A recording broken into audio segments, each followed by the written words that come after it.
Market లో invest చేసి మీ డబ్బులు డబుల్ చేసుకోవాలనుకుంటున్నారా? సుందరరామిరెడ్డి గారి లైవ్ సెమినార్ కి అటెండ్ అవ్వండి.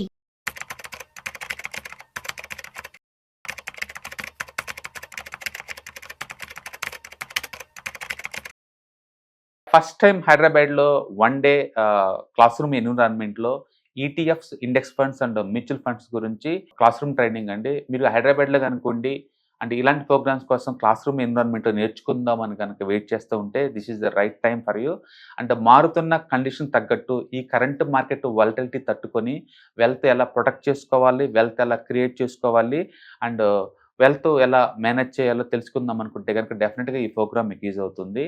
కాబట్టి ఈ మార్చి మంత్లో జరగబోయే ఈ క్లాస్ రూమ్ ట్రైనింగ్లో మీ సదుపాయాన్ని ఉపయోగించుకోండి. All the best.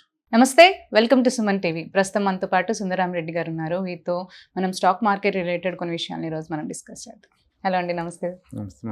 ఇందాక ముందు నుంచి డిస్కస్ చేస్తూ వస్తున్నాం. అంటే మార్కెట్ మీరు అన్నట్టు ఇప్పుడు మనకి 96లో ఎంతైతే ఫాల్ అయిందో అదే ఇప్పుడు మళ్ళీ ఆ ఫాల్ చూస్తున్నాము అని. సో ఇంత డేంజరస్ సిచ్యువేషన్, ఇంత పెయిన్ఫుల్ సిచ్యువేషన్స్లో మనము ఇన్వెస్ట్ చేయడం మంచిదంటారా అసలు ఎందులో అయినా? బేసికల్గా స్టాక్ మార్కెట్ అంటే ఒక స్పెక్యులేషన్ కాదండి. స్టాక్ మార్కెట్ అంటే వాలటిలిటీ ఒకటే కాదు, అంత మించి ఉంటుంది ఇక్కడ. సో మీరు వచ్చిన పర్పస్ ఏంటంటే ఏ టైప్ గోల్స్ తోటి మీరు మార్కెట్లోకి వస్తున్నారు అనేది ఇంపార్టెంట్. చాలా మందికి గోల్స్ క్లారిటీ లేదనుకోండి, మార్కెట్ పడితే అది ప్యానిక్ పెరిగితేనేమో గ్రీడే ఉంటుంది. ఎదురువే వాళ్ళు దాన్ని ఎన్కాష్ చేసుకోలేరు. కొంచెం పెరిగిన తర్వాత చాలు అని క్లోజ్ చేస్తారు. ఎందుకు దాన్ని క్లోజ్ చేశారు అంటే ప్రాఫిట్ లో ఉంది కదా అందుకే క్లోజ్ చేసా ఉంటారు. లాంగ్ టైం కూడా తెలియదు వాళ్ళకి. నేను అది గోల్ కనుక లేకపోతే, ఒక గోల్ ఓరియంటెడ్ గా మీరు లేకపోతే మనం ఏం చేస్తున్నాం మనకే తెలియదు, మధ్యలో డిస్టర్బ్ అవుతాం అనమాట. ఇన్వెస్ట్మెంట్స్ ఎప్పుడు కూడా గోల్ ఓరియంటెడ్ అయితే మోర్ క్లారిటీ ఉంటుంది, గేమ్ ఎలా కంటిన్యూ చేయాలో క్లారిటీ ఉంటుంది. ఫర్ ఎగ్జాంపుల్ వెల్త్ క్రియేషన్ అన్నాం అనుకోండి, మీరు యంగ్ ఏజ్ లో ఉంటే ఈక్విటీలో పెట్టుకోవచ్చు, అచ్చం ఈక్విటీలో పెట్టుకుని పోవచ్చు. కొంచెం పడ్డా కూడా 2-3 సైకిల్స్ లో మళ్ళీ రికవర్ అవుద్ది కాబట్టి మనకి అది okay. But plus or minus 20-25% ఊగిద్ది మార్కెట్ ఈజీగా.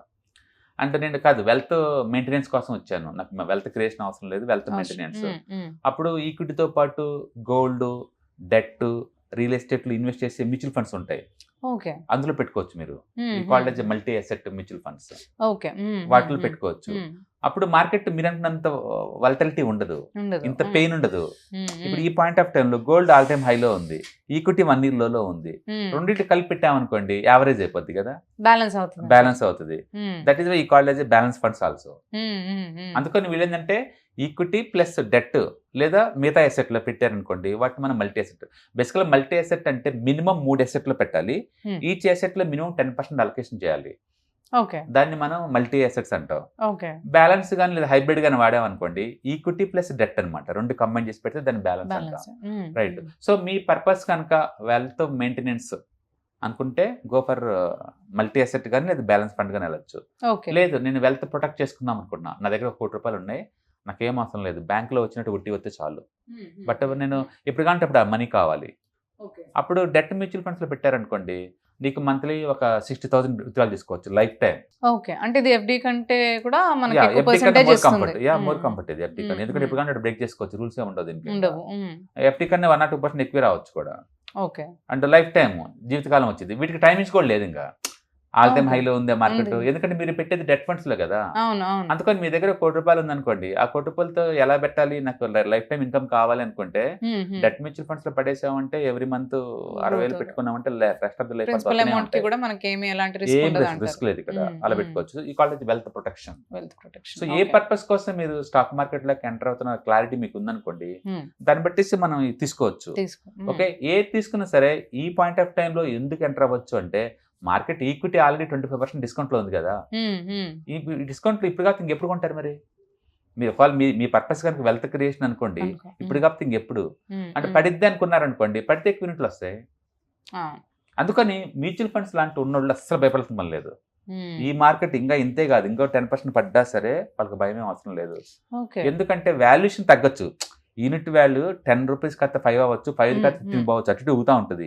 బట్ యూనిట్ అయితే గ్యాదర్ అవుతున్నాయి కదా, 2 years అయితే మార్కెట్ మళ్ళీ ఆల్ టైమ్ వెళ్ళిద్ది కదా, అప్పుడే అమ్మేసుకోవచ్చు. ఇప్పుడు తొందర ఏముంది? అందుకని మీకు క్లారిటీ ఉంటే గోల్ మీద, నాకు 2030లో నాకు కావాలి, 2035లో కావాలి, ఈ క్లారిటీ కనుక ఉందనుకోండి, పడితేనే ఎందుకు రియాక్ట్ అవ్వాలా, పెరిగినా కూడా ఎందుకు రియాక్ట్ అవ్వాలి, రెండింటి నాకు కావాల్సింది అప్పటికే కదా అప్పటికే కదా. అప్పటికల్లా నాకు యూనిట్లు ఎక్కువ గ్యాదర్ చేసుకుంటే చాలు. ఎగ్జాక్ట్లీ. అందుకని మధ్యలో ఎంత డిస్టర్బ్ అయినా నాకేం కాదు. ఇంకా చెప్పాలంటే more disturbance is equal to more advantage అండి. మనకి షార్ట్ టర్మ్ లో చూసినప్పుడు మార్కెట్ రిస్క్ లా కనపడుద్ది, కానీ లాంగ్ టర్మ్ తర్వాత చూసామనుకోండి, అరే మంచి ఆపర్చునిటీ మిస్ అయ్యాం, ఆ టైంలో పెట్టుంటే నాకు ఇన్ని యూనిట్లు వచ్చాయనిపిస్తుంది. అప్పుడు చూస్తే ఆపర్చునిటీ, ఇప్పుడు నుంచి చూస్తేనేమో రిస్క్ అని అనిపిస్తుంది. మనం ఈ రిస్క్ ని దాన్ని బ్యాలెన్స్ చేసుకుంటూ ముందు ఎవరైతే పోగలుగుతారో వాళ్ళకి మాత్రమే మనీ వస్తుంది. అందుకని వెల్త్ క్రియేట్ చేయడం అంత ఈజీ ఏం కాదు. మనం ఇందులో పెట్టండి 20 వస్తుందని చెప్తాం కదా, ఆ 20 ఈజీ ఏం కాదు. ఇలాంటి వాళ్ళకి టాలరేట్ చేస్తే అది వస్తుంది. ఎందుకంటే every year market 10 to 15% drop అవటం నార్మల్ థింగ్. ఈసారి ఎక్కువ పడిన మాట నిజం, కానీ మామూలుగా అయితే మాత్రం 10 to 15% డ్రాప్ అవుతూ ఉంటుంది కిందకి, పైకి కూడా అలానే పోతుంటది. ఈవెన్ లాస్ట్ ఇయర్ కూడా నిఫ్టీ 9% ప్లస్ లో క్లోజ్ అయింది, గుర్తుపెట్టుకోండి. డిసెంబర్ లో ఎవ్రీ ఇయర్ మనం డిసెంబర్ దాకా మన క్యాలెండర్ ఇయర్ తీసుకున్నాం అనుకోండి, లాస్ట్ ఇయర్ కూడా 9% వచ్చింది, అంతకుముందు ఇయర్ 24% వచ్చింది. ఈ ఇయర్ చెప్పలేము ఇంకా, డిసెంబర్ రాలేదు కాబట్టి. అందుకని షో ఇంకా అవ్వలేదు కదా. అందుకని టెంపరీగా మనం పెయిన్ గా ఫీల్ అవుతాం, కానీ మీ గోల్ కనుక లాంగ్ టర్మ్ వెల్త్ క్రియేషన్ అనుకుంటే ఇలాంటి డిస్కౌంట్స్ అస్సలు వదలొద్దు. ఎందుకంటే తక్కువ రేటుకి యూనిట్లు వస్తున్నాయి కాబట్టి.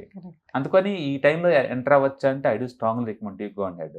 కాకపోతే లంసమ్ పెడతామంటే I don't recommend go for lump sum. Only single మీద అలాంటివి ఎస్ఐపి పెట్టే వాళ్ళు మంత్లీ ఒకసారి పెడతారు. మార్కెట్ ఇడిపోతే నాకు ఎందుకు చెప్పండి, 1 month తర్వాత మళ్ళీ నేను వచ్చేది 1 month మళ్ళీ పెడతాను.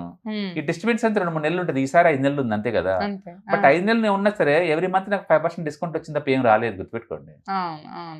ఏమి ఇక్కడ ఏమి కంపల్సరీ అంత ఏం జరగట్లేదు. స్టాక్స్ లో పెడితే పెయిన్ ఎక్కువ ఉంది వాళ్ళకి ఉంటుంది పెయిన్. బట్ మీరు పెడుతుంది మ్యూచువల్ ఫండ్ లో కదా, ఎస్ఐపిలో కదా, మీకు అంత పెయిన్ ఉండదు. మీకు ఎంత పడితే మాక్సిమం 25% డౌన్ అయింది.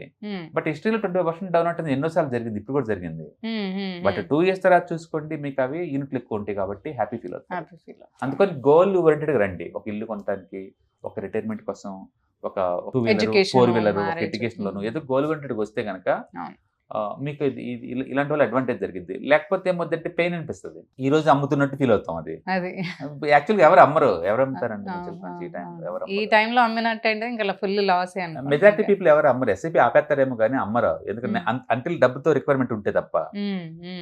బట్ నాకు క్లియర్గా ఉంది కదా, హౌస్ కొనడానికనో లేకపోతే దానికనో ఉంది కదా.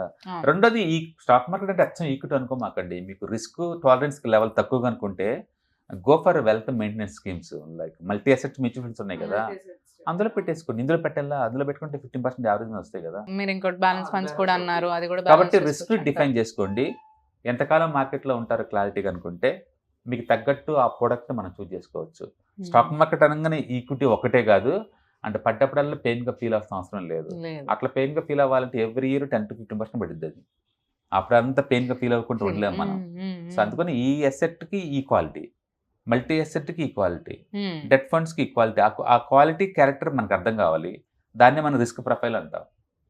ఆ రిస్క్ టాలరెన్స్ ఎంత ఉందో చూసుకొని మనం మార్కెట్ లో పానిక్ అవ్వకుండా సిచ్యువేషన్ కి మనం ఒక గోల్ ఓరియంటెడ్ గా వెళ్తే బెటర్ అని అంటారు దీంట్లో.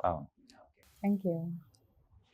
Hi, Vijayawada 1 day class room webinar ground success అయిన తర్వాత చాలా మంది యూజర్స్ హైదరాబాద్ లో ఎప్పుడైనా అడుగుతున్నారండి. వాళ్ళ కోసం హైదరాబాద్ లో ఫస్ట్ టైం అచ్చం ETFs, index funds and mutual funds మీద 1 day క్లాస్ రూమ్ ట్రైనింగ్ అనమాట. ఫస్ట్ టైం అండి ఇలాంటి ప్రోగ్రామ్ ఒకటి కండక్ట్ చేయడం. మామూలుగా అయితే మేము టెక్నికల్స్ అవి అన్ని కలిపి మేము ప్యాకేజ్ లో పెడుతుంటాం. బట్ ఇక్కడ అలా కాదు, only ETFs and index funds and mutual funds మీద 1 day full fledged class room training అనమాట. అంటే ఇంట్రెస్ట్ ఉన్న పార్టిసిపెంట్స్, మీరు కనుక వెల్త్ క్రియేట్ కావాలన్నా, వెల్త్ మెయింటైన్ చేద్దాం అనుకున్నా, లేదా వెల్త్ ప్రొటెక్షన్ చేసుకుందాం అనుకుంటే ఏ అసెట్స్ మీకు ఎలా యూజ్ అవుతుంది, ఈటీఎఫ్స్ అంటే ఏంటి, ఇండెక్స్ ఫండ్స్ అంటే ఏంటి, మ్యూచువల్ ఫండ్స్ అంటే ఏంటి, వాటిని ఎలా మేనేజ్ చేసుకుందాం అని తెలుసుకోవాలనుకుంటే ఈ వెబినార్ మీకు బాగా యూజ్ అవుతుంది. కాబట్టి ఇంట్రెస్ట్ ఉన్న పార్టిసిపెంట్స్ ఇన్ హైదరాబాద్ వాళ్ళు ఈ క్లాస్ రూమ్ ట్రైనింగ్కి మీరు ఎన్రోల్ అవ్వండి. All the best.